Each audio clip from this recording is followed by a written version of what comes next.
Hi, friends.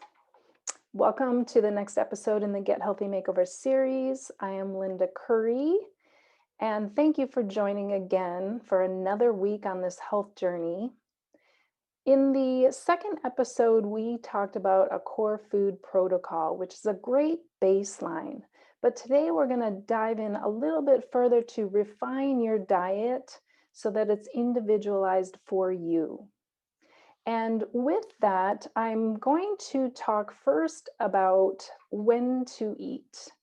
So, some of our digestive processes really slow down in the evening hours so that when we sleep, we can heal and restore our bodies without all the energy being put into the digestive system. So, with that in mind, not eating past 6 o'clock, 7 o'clock can be very beneficial. 3 hours before bedtime is kind of the rule of thumb. And there's a few reasons for this. One is that we produce less insulin in the evening hours. So if you were to eat a cupcake in the evening hours, your body may have trouble dealing with it, managing blood sugar and whatnot.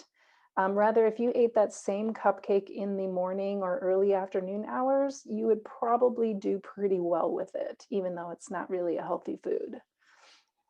We also create less enzymes in our saliva in the evening hours, and those enzymes really help to break down food.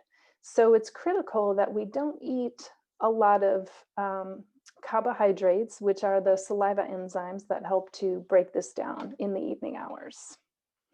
Okay, so let's next talk about individualizing your diet a little bit more for you.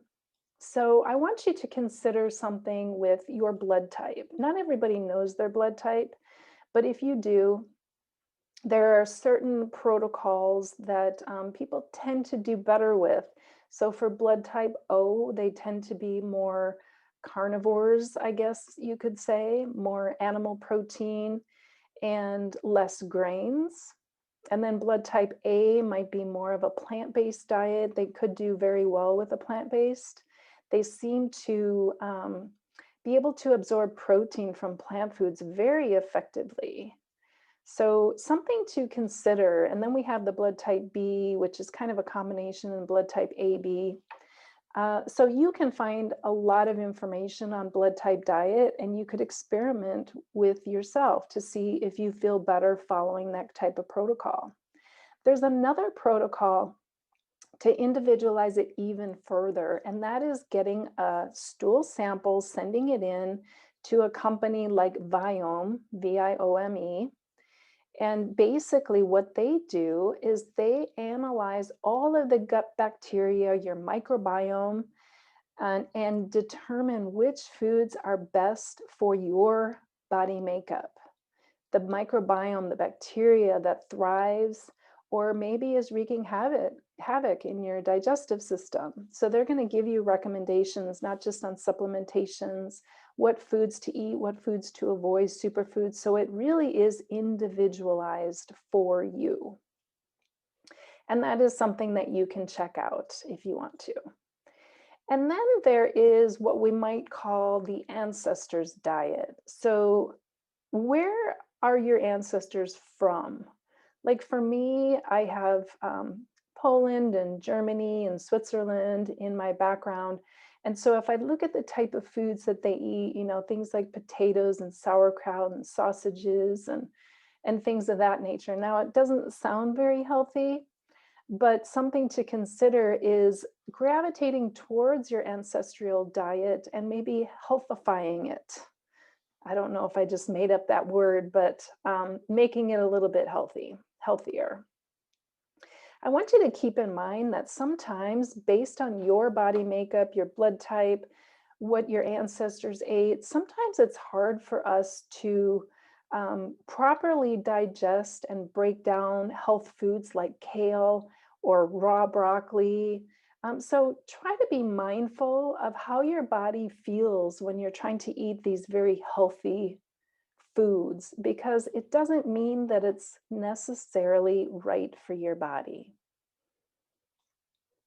And then, of course, we individualize our diets based on our lifestyle and goals. If you have certain goals as to, have a fit and toned body, maybe you increase your protein and healthy fats and, um, you know, make sure you have enough carbohydrates if you're working out a lot.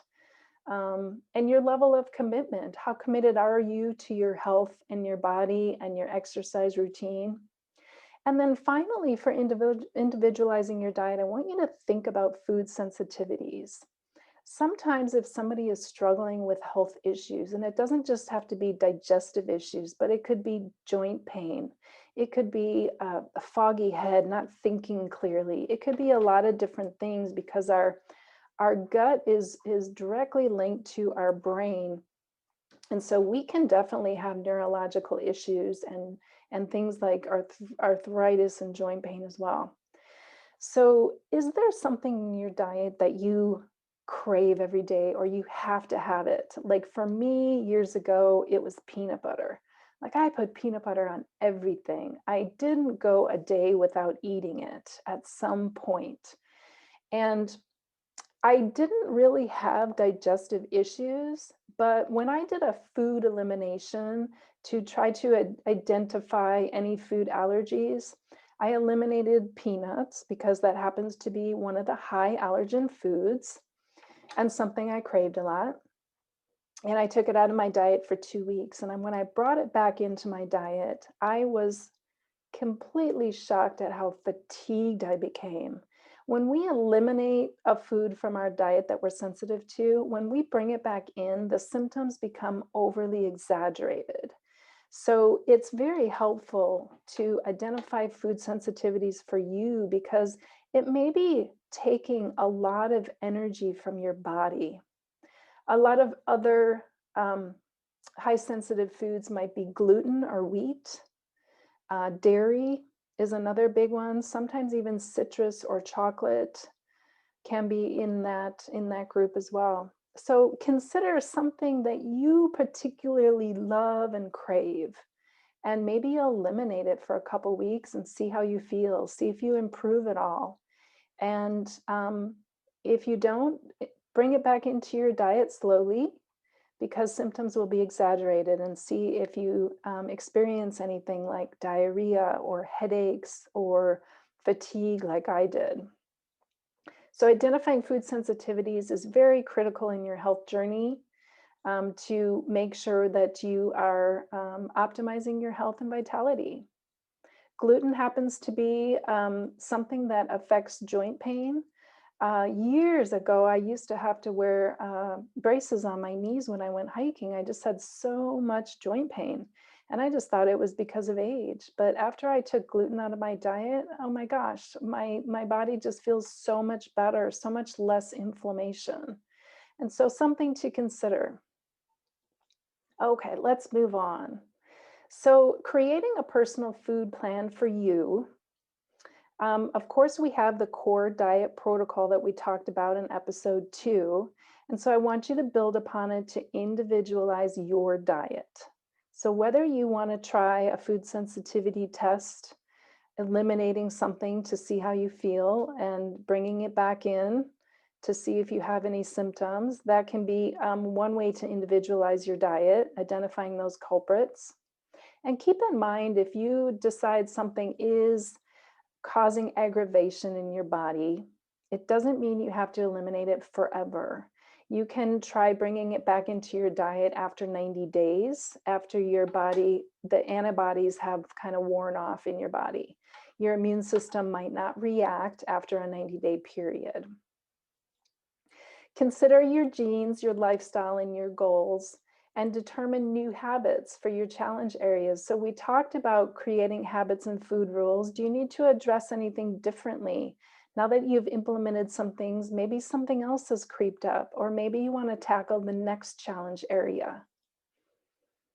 Create reasonable substitutions for anything that you're eliminating, because a lot of times if we just eliminate soda, as an example, you have to replace it with something. Is it just water? Do you add some fruit infusions to the water to make it taste better? Do you gradually get off the soda that way?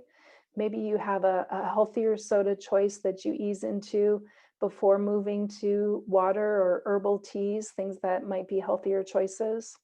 Decide for you what that looks like. And then incorporate new recipes into your lifestyle. I want you to really slow down when you're into your kitchen.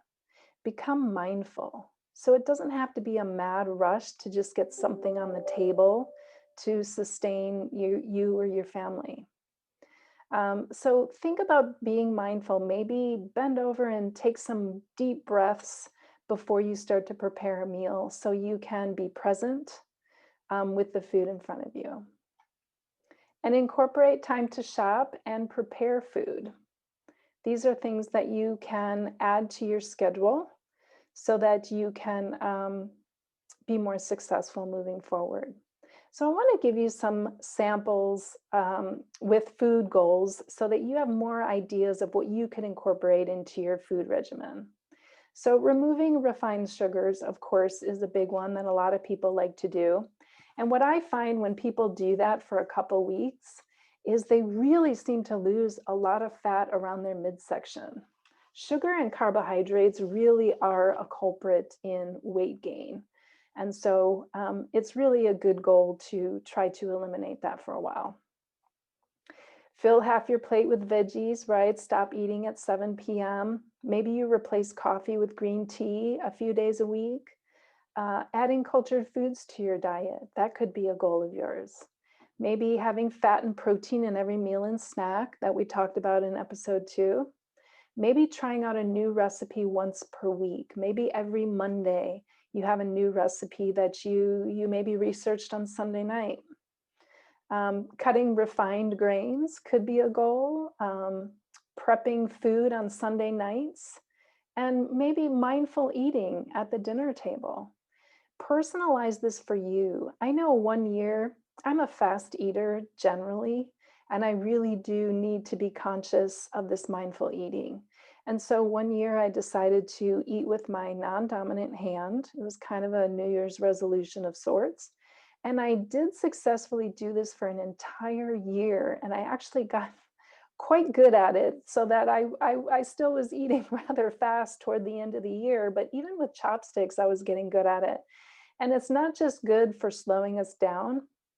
A goal like that actually can be really good for your brain health too, because we're using our non-dominant hand and we're learning new things and we're creating new brain connections. So healthy on actually many different levels. Okay, so when you create goals, the goal part is easy, but then you have to create actions that are going to accomplish that goal. So for example, maybe you have a goal of having a 14-hour fasting period every day. So then an action might be planning protein, fat, and carbs at dinner so that you can sustain and last until 8 o'clock or 9 o'clock the next morning. Maybe you prepare dinner at 5 p.m. so you can be done eating by 6. Maybe you brush and floss your teeth at 7 o'clock, so you're telling your body no more eating in the evenings. Maybe you have an action that you drink lemon water upon waking. And hydrating yourself will allow you to get to that goal of that 14-hour fast. And then, of course, your action of breaking the fast. What time is that? Is it 9 o'clock? Have a schedule where you accomplish that goal. Okay, so with that, individualizing your diet for you, this is important because we have a core food protocol that works for most people, and then we want to individualize it. We want to go a little bit further for you based on your cultural background, based on your goals and lifestyles, your blood type. You can try the stool sample to individualize your diet even more, getting very specific on foods that will serve you rather than the ones that are not serving you. So I hope that you enjoyed this session and you have a busy week ahead, maybe experimenting, maybe eliminating a food that could be causing problems in your life. What is that one food that you just have to have? it could be that that is causing problems. Not always. You might be pleasantly surprised that it's not causing problems, but it was only 2 weeks of elimination and you can go back to enjoying that food again. So thanks for joining me, and I hope I will see you back here again next week. Have a great one.